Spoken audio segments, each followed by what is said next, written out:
Hey, Lifehouse Church, welcome to our Wednesday night devotions. So glad that you could join us here today, and hope that in the midst of the craziness of your week, craziness of your life, that we can just take a few moments together just to settle our hearts, to remind ourselves that God is still in control, and just to grow in our faith as we go through life. So before we get into tonight's word, just a couple of quick reminders. Men's breakfast is happening this Saturday, and so men, if you are available, I'd love for you guys to come out. We're going to have some great food, a great time of fellowship, some time of prayer, and this is a great just chance for us to put into practice what it says in Proverbs about iron sharpening iron, and that's exactly what we want to do. As we want to get better as husbands, as fathers, as workers, as bosses, just in every area of our life that we can improve. And so these are just steps that we take in order to do that.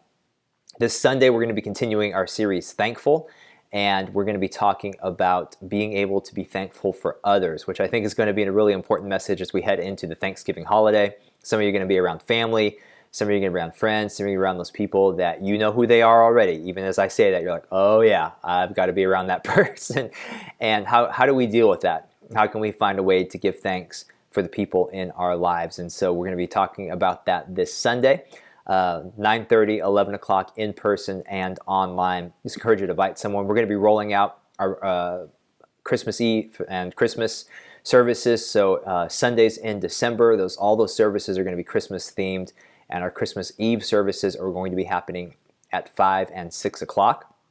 Now, those Christmas Eve services will be 45 minutes long, so they're an abbreviated service, but we know it's going to be a very meaningful service, a great time as we head into the Christmas holiday for us just to remember what it is all about. And so super excited about that. Childcare for Christmas Eve, by the way, is going to be, we're going to have Kids Club open through kindergarten. So kindergarten and up is going to be in the main service, and we think that the service will be short enough and designed in a way that those kids will be able to be in it, get something out of it, and experience the joy of Christmas together. So just so you know, that is the plan for those services for childcare. And so once again, too, I'd also ask, some of you may have seen the email that sent out. By the way, if you're not getting the church emails and you want to be added to that list, just make sure, let us know. You can shoot us an email at info@lifehousechurchohio.org. Let us know that you want to be added to the email list. God's just been doing great things, and because the Christmas season and New Year's season, there are typically times in the church life cycle where people come to church for the first time, and so we see an increase in number of new guests and visitors. Many of you are inviting guests to come during this season. And because of that, we also need more people to be involved and get skin in the game in terms of serving on Sunday mornings, particularly in our guest services area and also in Kids Club. And so we are definitely still in need of people to step up and say, man, I'm willing to do that, and I'm willing to let God use me in that way. And so I would encourage you, would you consider serving for 90 days through this season, starting in December? 90 days, would you consider doing that? Now, that's not every Sunday in those months either. There's rotations, so you're not serving every Sunday. And of course, if you're interested, we can get you more information on what that looks like. But I just want to encourage you, as we get ready to go into a very busy season in the church, we need you to step up, and we need you to pray about, God, would you want me to do this? And I bet if you would sincerely pray about it, you probably already know what God's answer is going to be. And so I just encourage you, really give it some thought, but we'd love to have more people step up so that we can have a great atmosphere, great environment for every one of our guests that come in, for every one of our regular people that come in. Either way, that we create an atmosphere where there's ministry happening at all stages of life, and we know that God is doing great things as we help people discover real faith for real life right here at Lifehouse Church. Well, something a little different tonight. I've got a message that I've actually pre-recorded and shot at my house a few hours ago. And so something just a weird thing that happened at my house that God just kind of used to spur just some thought inside of me. And so that's a lot of times what these Wednesday nights online are, just some stuff that God's doing in my life that I just get to share with you. So I am going to throw it to myself from a few hours ago, and I hope that tonight's devotion is a blessing to you and something that can be an encouragement no matter where you're at tonight, that God is with you and that He's using whatever's going on in your life for your good and for your benefit.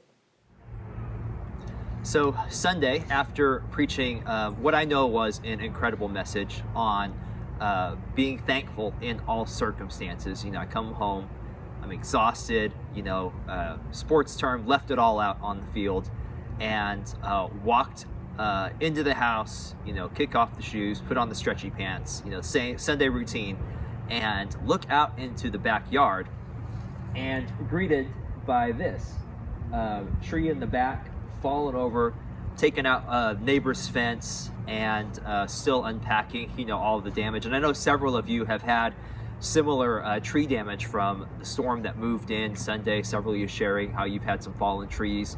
Some of you have been without power, and so some of the damage that had been done by the storm that happened on Sunday. And what was funny is when we first moved into this house, many of you know the story of us buying this foreclosure and having to do renovations to it, and there was just a laundry list of things that needed to be done, including the laundry room, just all kinds of stuff needing to be done.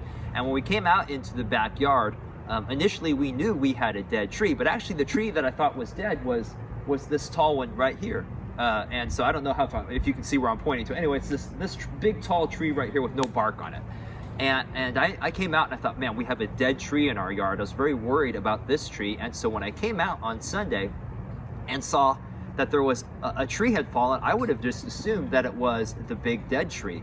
But it was actually a tree in the back that I had no idea was even dead. No idea that this particular tree was going to be a problem. And so I didn't even realize it was dead. I only thought I had one dead tree, but turned out, in fact, that we have two dead trees. And as I was thinking about this, there was something that kind of came to mind where I thought, it's often the storm in our life that will reveal dead things, that will reveal things that aren't firmly rooted into a foundation, that will reveal what is shiftable and what can be knocking over and what is trying to take us out. And it reminded me of a passage, a very famous story in the book of Daniel. Daniel chapter 3 is where we're going to be. And in the book of Daniel, the people of Israel have been taken into captive by the Babylonians. And so the Babylonian king has this idea, hey, I'm going to take the best and the brightest of the people of Israel. I'm going to bring them in. I'm going to assimilate them into our culture, assimilate them into our learning. We're going to put them to work for us and for our government. And so we get to chapter 3, and the king, kings in these times, man, if you think we have conceited politicians now, they are nothing compared to what the kings of old were like. And so the king of Babylon, he's like, yo, I'm the best, I'm the man, let's build a giant gold statue of me, and then several times a day we're going to play some music and everyone's going to have to bow down and worship this statue. Guys, isn't that a great idea? He's looking at his advisors, and none of his advisors want to die. So like, king, you the man, that is the best idea I have ever heard.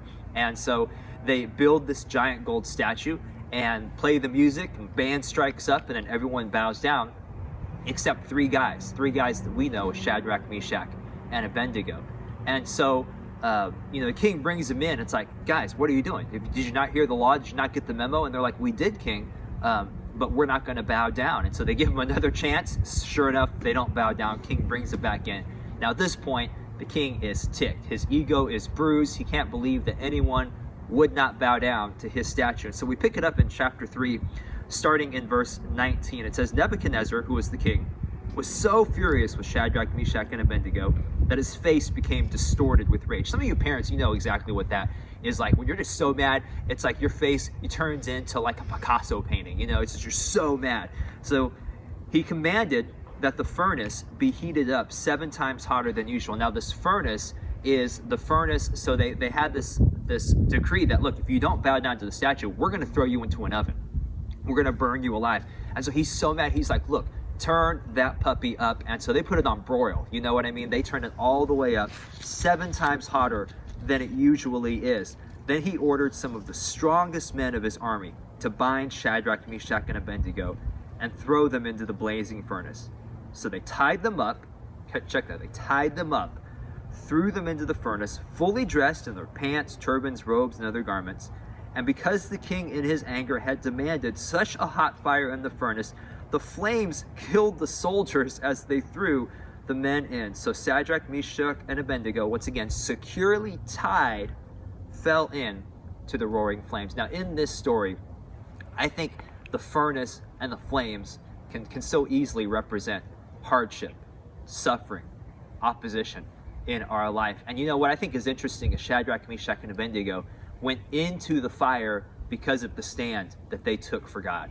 And sometimes in our life, when it comes to taking a stand for God, it's going to cause us to get thrown into a fire. Maybe not a literal fire, but maybe there's something that would be easier if you could just cheat your way a little bit. Maybe there's something that would be easier to get done if you could just blow up and have that anger outburst, and you know you could get people to do what you wanted to do. Maybe there's something that would feel better if you would compromise your values or compromise your integrity, and you would do that, and you know, oh man, that would feel so good. Maybe there's something that is a temptation of yours and you want to give into it, but you're wrestling because you know that you shouldn't. You're trying to take a stand for God, and yet because of that, it's putting you into the fire. It's putting you into a place where you're facing opposition, where you're facing inner conflict, and you're facing inner turmoil. And so we can see that they're heading into a storm. They're heading into something that is getting ready to test where their foundation is at. They're getting ready to test their very belief, because they could have just easily said, you know what, God would understand if we saved ourselves. God would understand if we said, you know what, I'm going to do this on the outside, but the inside, God knows my heart. You know, how many times have we said, well, God knows my heart. God knows what's happening on the inside, but the storm reveals what's really tied down. The storm reveals what's really anchored, what's really dead in our life. And oftentimes it can be things that we don't even realize are happening. I don't know how many, with everything that's going on in our world right now, you may be noticing just in your own life, it's like, wow, where's this anger coming from? Man, where's this anxiety coming from? Man, where I used to be really patient, now I'm just finding myself very impatient. I used to be someone that had a plan, but now I'm finding myself being extremely impulsive, and I'm finding myself just doing things I wouldn't normally do. I used to, be really kind, and now I'm really mean. And it's like I used to let people into traffic, and now I'm cutting them off and giving them the one finger salute because I got to get to work or I got to get to wherever. Where is that coming from? What's happening is the storm reveals what's not tied down. The storm reveals what's not firmly anchored in our life. But here's what's interesting about the storm. If we go into the storm the right way, if we go into the storm with the right mentality, here's what God promises to do. And we see this in the following verses, starting in verse 24. But suddenly Nebuchadnezzar jumped up in amazement and exclaimed to his advisors, "Didn't we tie up 3 men and throw them into the furnace?" "Yes, your majesty, we certainly did," they replied, such great yes men around him. Verse 25, "Look," Nebuchadnezzar shouted, "I see 4 men unbound walking around in the fire unharmed, and the 4th looks like a god." So notice, when they go into the fire, remember, once again, they are bound. They are fully bound. Nebuchadnezzar's strongest dudes tied them up and threw them into the fire. But now as they are in the fire, what happened? What burned? We see as we go into the following verses, it says Shadrach, Meshach, and Abednego, when they come out of the fire, the advisors saw that the fire hadn't touched them. Not a hair on their head was singed. The clothing wasn't scorched. They didn't even smell like smoke. So when they go into the fire, what is the only thing that burns up in the fire? The ropes.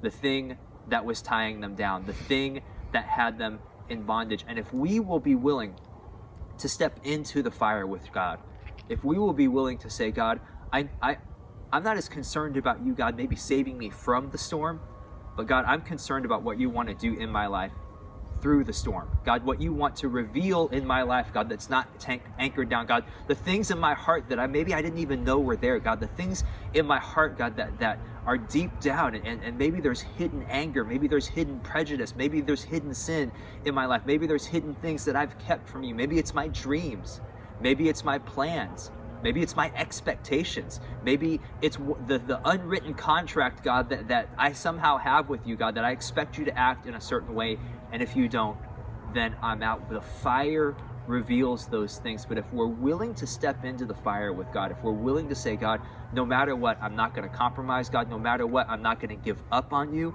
no matter what it costs me personally, God, no matter how it feels, no matter how the situation seems, God, I'm going to step in. Even if you lead me to the fire, God, I want to step in. What's going to happen in that moment is you're not the one that's going to be burned. You're not the one that's going to be damaged. The only thing that's going to happen is those ropes, those things that hold you bound, those are the things that fall off of us in the fire. And so if you're going through a fire today, if you're going through a storm today, I want to tell you, as crazy as it sounds, I believe you can rejoice.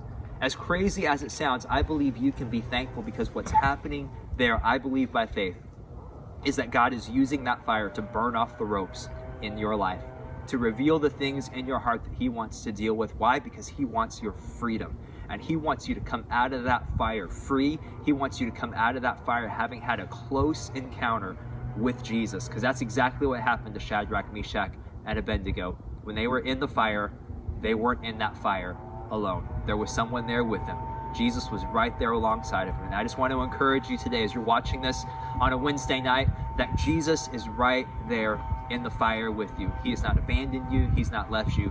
He's right there in the fire with you. So you can hold on to the fact that he's with you in the fire, and he's going to use that fire to burn off the ropes in your life. He's going to use that fire to reveal the dead things so that he can bring new life. Some of you, you've been praying for healing, but God's got a resurrection for you. You've been praying for healing, but God wants to take the dead things in your life and he wants to bring them to new life again. So I hope this has just been an encouragement to you tonight. Thank you so much for joining us. And hopefully next time you see me shoot anything in my backyard, I'll have a few less dead trees and a few less leaves as well. So it's just crazy time, right? It's crazy time. I didn't know, when I bought the house, I didn't know I was going to have a little mini forest in the back, but here we are. And the kids have been loving jumping into the piles of leaves. But next time we'll be a little more well-kept for you, church. But thank you so much for joining us tonight on Wednesday. Don't forget, we're continuing our series, Thankful. This Sunday, we're going to talk about being able to give thanks for others. I think it's a perfect message as we go into the Thanksgiving holiday. Maybe some of us are going to be with family, whether that's in person or virtually, you're going to be with family. How are we able to give thanks for the people in our life? We're going to talk about that this Sunday. Grab a friend. We'll see you in person or online, 9:30 or 11 o'clock this Sunday.